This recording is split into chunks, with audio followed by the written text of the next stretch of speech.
it took my breath away. Yeah. Like, I genuinely had a little cry.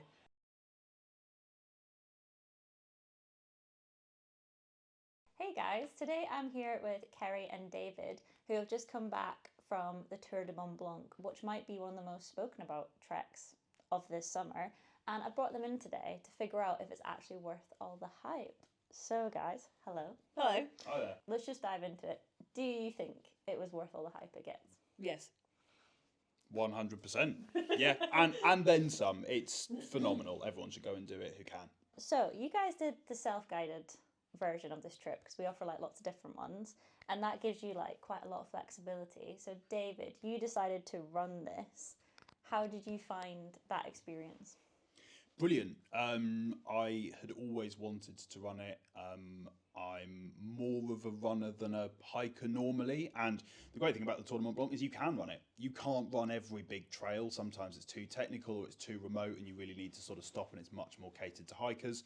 But the Tour du Mont Blanc is, you know, it's not only suitable for runners, in many ways it promotes trail running as well. So it's just the most amazing route to run. All I really had to worry about was whether I was going to be fit enough to do it, rather than whether the route was going to be suitable for it. So yeah, no, to be able to do it as a run is fantastic. Such a good reflection on the TMB, and it meant that, you know, you could do the days a little bit faster. You could stop and enjoy what you wanted to stop and see for a bit more. You could pick and choose. You have a bit more flexibility with your timings when you know that the descent's going to take half the time compared to walking. So that was what was a real highlight for me. Yeah, because you could kind of like get out and get to like some of those like viewpoints probably a lot faster than people who walk and worry, and get maybe them a bit more to yourself, I imagine. Yeah, you can do. I mean, the climbs are massive, so the climb is very much kind of fell running style, walk up and then run down.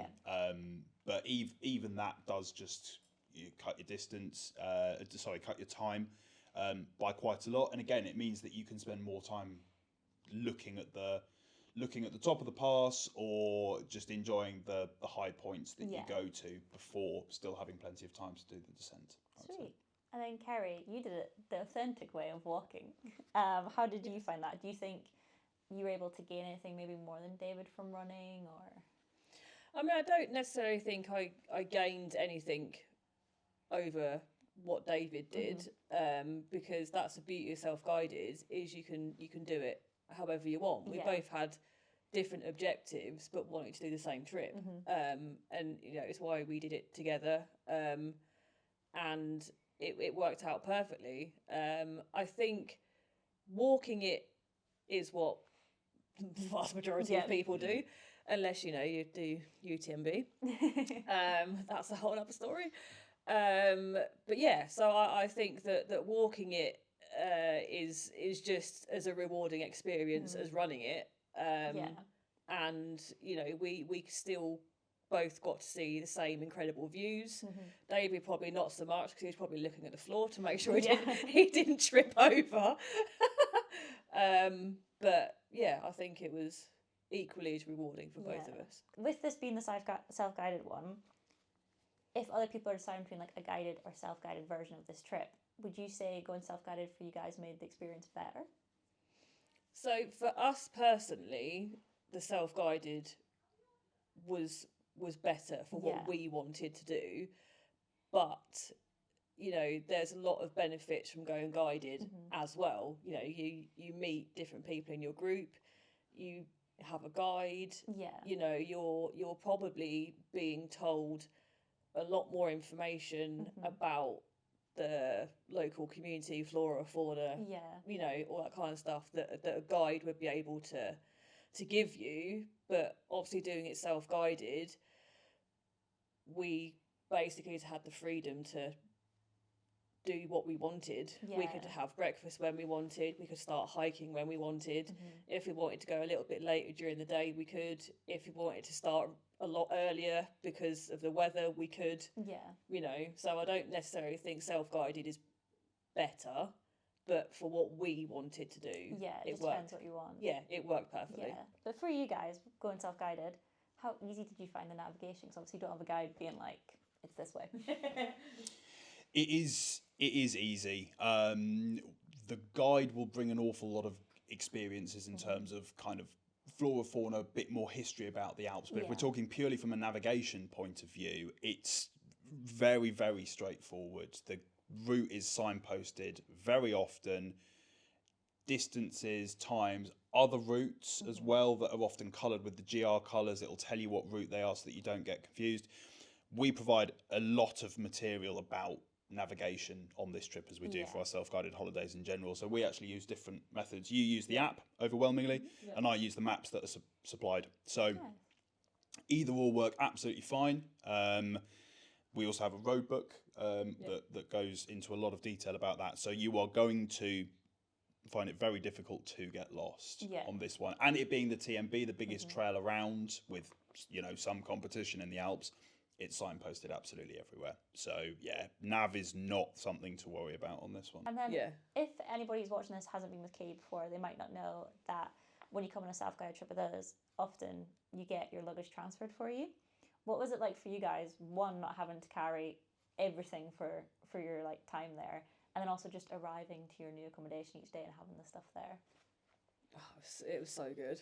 Yeah. I mean, we genuinely, all we had to make sure that we did was have our main luggage downstairs in each of the hotels by, was it 8 in the morning? 8 o'clock, Which was fine, because it meant that we basically got into a routine of sorting our day bag. To be fair, it didn't really change. In terms of what we had in it, but it would just mean that we'd get up, get ourselves ready, get our main bags packed, get them downstairs for 8 o'clock, and then have a leisurely breakfast. So, and then knowing that when we got to the next place, our bags would be there, and we could just check in, grab our bags, and go and get in the shower. That's so good. It was quite a lot of people probably backpack it, but then I don't think until you've done one of these how nice it is not to have all that weight on your back. Exactly. I've done some backpacking trips, and I would. We saw a lot of people camping in TMB as well, and the size of their packs. No. with the ascent that we had to do. I mean, fair play to him, but I'm like, nah, I don't want to carry all that stuff, thanks. Just all the change in weather as well, you have to take a lot with you. Because the weather in the Alps can be really unpredictable, so you have got to cater for everything. Do you have anything to add, David? Pretty much exactly as Kerry summed it up. I think the one thing that I would say is that it is impossible, well, it's not impossible, but it's quite difficult to do the TMB in under 5 or 6 days. Our itinerary is 10 days, which is standard. Some people do it in 9, 8. If you're doing it in 7, you're going pretty well. So you do have to be prepared that if you are going to backpack it, you are going to have to carry a lot. And to not to have to do that, and to be able to travel light every single day, I mean, saved us so much in terms of time, energy, I would say enjoyment. Yeah, because you will just enjoy it more if you're not as knackered. It will be, the coal and the climbs are so much better if you haven't, if you're 10 kilos lighter, for example. So the baggage transfers is a huge draw of doing our itinerary self-guided. There's no two ways about it. It is it's a huge operation as well, because you've got to get it across different borders. That all just worked seamlessly. Nice. Barely even realised it was amazing. And then what was your accommodation like, and the food that you had along the way? So the accommodation, really good, actually. It's largely 2 to 3 star hotels. You may sometimes get 4 stars. Accommodation in the Alps is such a premium. So A, book early, and B, once you actually have got your hotels sorted, you do enjoy them a bit more, knowing how much competition there was for them. They are, I would just say, more than just a means to an end along the Tour du Mont Blanc. They are cosy, alpine, they're geared up to winter and summer seasons, expert at dealing with a large volume of very active people going through as well.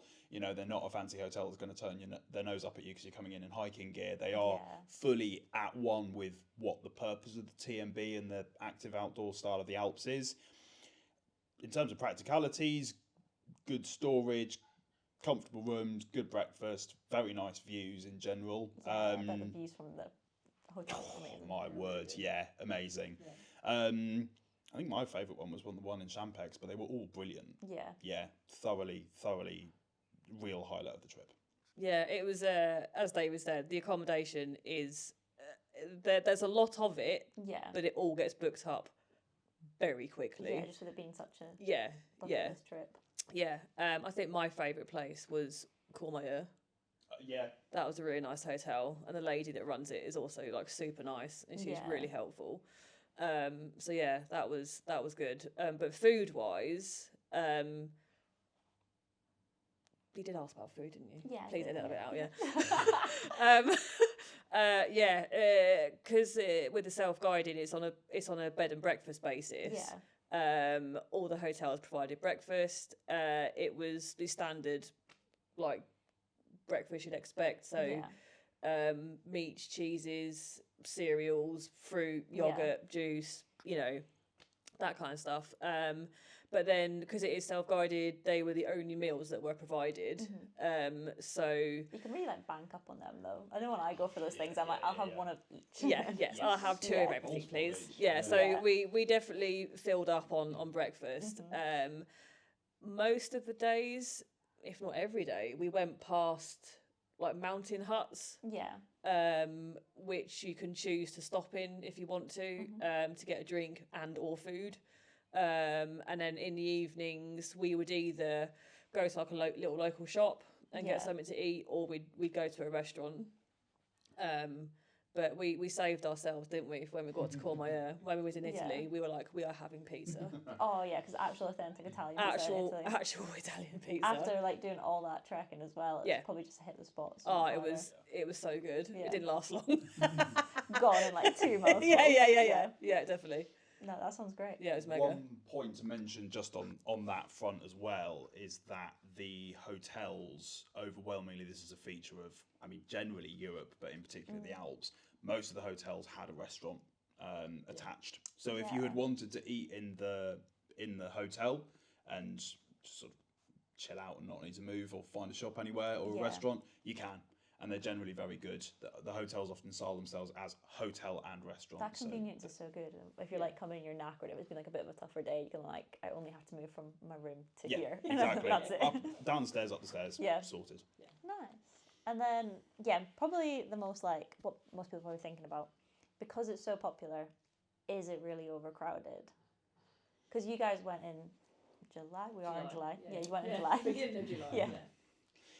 As a very rough overview, the short answer is it is crowded. I wouldn't say overcrowded. June and September are the quietest months. That's when the season opens, when the snow melts on the high passes. September it empties out very quickly. Been to the Alps in September before, and it's very quiet by comparison. It's at the end of the tourist season as well, so things have started to close, but generally up until sort of mid-September, you're all right. We went what I would say the perfect time. It was just before the rush. So the really busy time is we went early July, and the really busy time is mid-July to the end of August. Yeah. Now, there's a reason for that. The best weather, more people's school holidays, and if you do like being surrounded by lots and lots of people, that would be a very exciting time to be on the Tour du Mont Blanc. And also be like-minded people. It's people who have come to the exact same thing you've exactly done. Right. Yeah, it's that would be a very, very sociable time indeed. But we found that early July was the perfect time. There were plenty of people out on the trails. You could have ample opportunities to stop to talk to people in huts on the route. There'd probably be quite a lot of people staying at your hotel who you might have bumped into on the trail on the day. There's a degree of public transport involved on this itinerary as well, which is all full of hikers and what have you, and overwhelmingly everyone's doing the TMB. But it was the right level, I thought. So early July, perfect. I don't know how crowded it would get into late July and August, just I haven't been, but that is the peak season. So depending on how much sort of other people interaction you want, I'd plan accordingly. The resounding feeling I came away with was it definitely wasn't as busy as what I thought it was going to be. Yeah. Okay, good. I'm glad we debunked that myth a bit. Yeah, so leaving all the logistics aside, let's get into your guys' personal experience. So what surprised you most about your trip? Mine was... I didn't kill David. Thanks, Kerry. I think that surprised us all. Mine... Yeah, I'm pleasantly surprised. Mine was, I think, just how hot it was. So I had not been to the Alps in July before, and Europe's hit by very nice summer weather in July, by July time. But it is worth remembering that you are 1,000 meters above sea level, if not more. And it did surprise me that the temperature was in the high 20s and low 30s. Yeah, because was that when it was like the heat wave in France? Yeah, Europe was going through a heat wave, as was the UK, actually. Yeah. It was just hot everywhere. We were easily drinking 3-4 litres of water a day. Yeah. Basically double what you're meant to do normally. Yeah. We had like electrolytes and stuff in it as well. But yeah, it was surprisingly hot, and because there'd been such a prolonged period of dry weather, the trails were really dusty. And what was your most funniest or memorable moment together? Because even though you were walking and running it, you still hung out. Yeah, definitely. You never saw each other for the 10 days. Yeah, we did not speak at all. Just met for the plane. Zurich Airport, and that's it. Funniest or most memorable moment, goodness. And you can't have different ones if if one was at like the slight of the other. One that sticks in the memory, and this is not necessarily for everyone, is arriving into, so this would have been day 5 of trekking, day 6 of the trip. You finish in a place called Les Chapieux, a little hamlet, and then you get a taxi down to Bourg Saint-Maurice.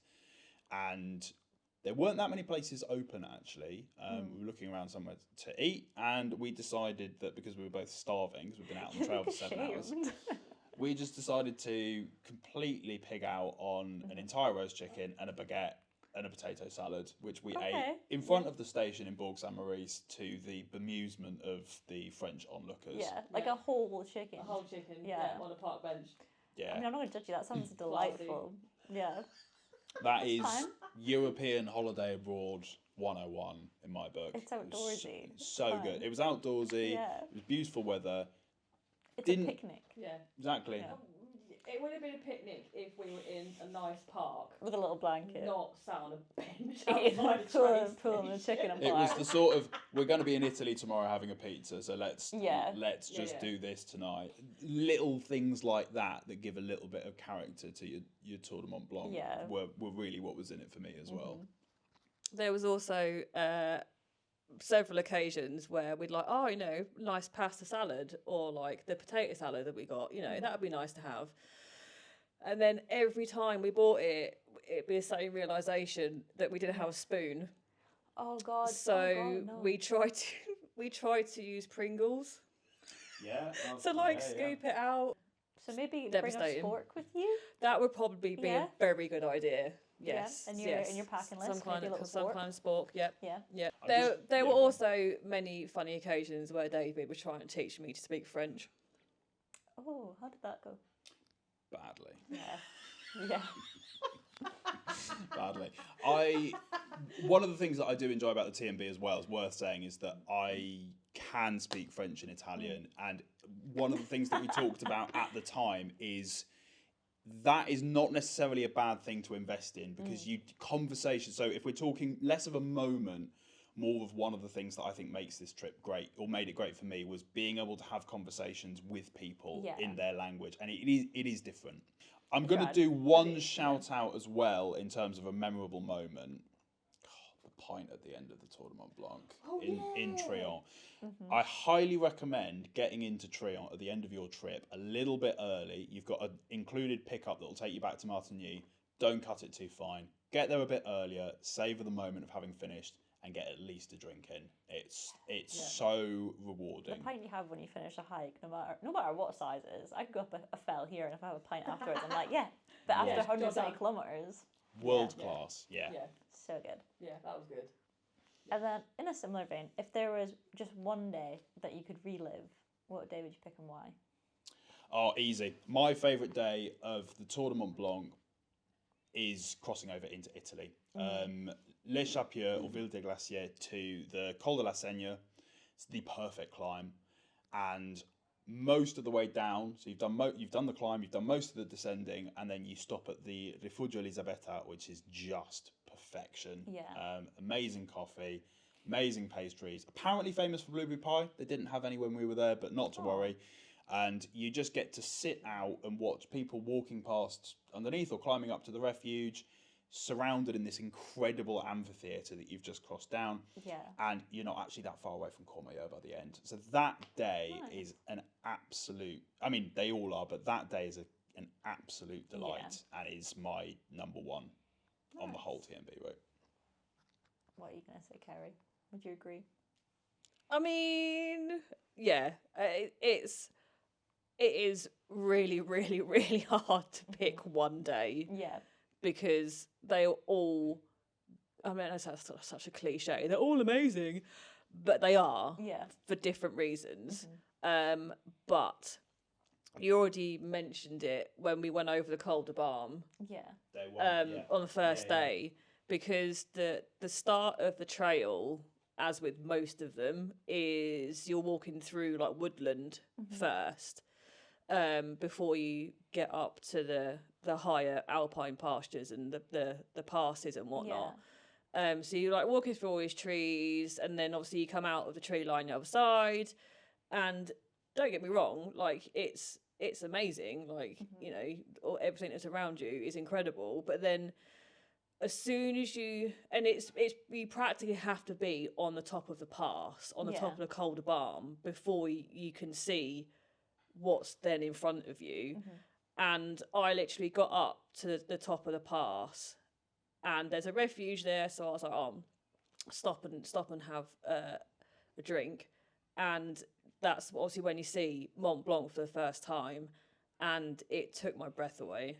Like I genuinely had a little cry, because it is, it's incredible to focus on, isn't it? Yeah. The whole like that. And then from there, you obviously then follow the trail and you go down to Argentier, and for the rest of the afternoon, all you can see is Mont Blanc. And it's like, that's really cool. That's what we've come to walk around. And then you realise how big it is and go, and you're like, I've got to walk around that. Yeah. But yeah, no, it was. Nice. Yeah. I'm glad you guys had like different days that were your favourite as well. Yeah. I think that's cool. Yeah. If anyone is sitting at home wondering where to book it, what would you say? Book it now. Yeah. Just before don't. It gets booked up. Yeah. I mean, yes, we have already touched on this already, but it is really, really popular. Yeah. It's popular for a reason. It's busy for a reason. But because of that, there's obviously the knock-on effect that all of the accommodation gets booked up very quickly. And if you like hesitate, you might miss out. Yeah, I agree with Kerry. Book it early. It will sell out, so make sure that you bag your ticket effectively. And you know, if you're listening there thinking, I don't know whether to guided or self-guided, come speak to us. We can help decide that one for you. If you didn't know it was possible to do it on a self-guided basis, now you do. It's a perfectly good way of doing it. Yeah, nothing more really. Just go ahead. Do it. Well, on that note, I think that's a good note to leave it. So thank you for taking the time to answer my questions and let me bother you about this. If you guys have any questions, as David said, just get in touch, and I'm sure these guys will be willing to answer them for you. Yep. Thank you.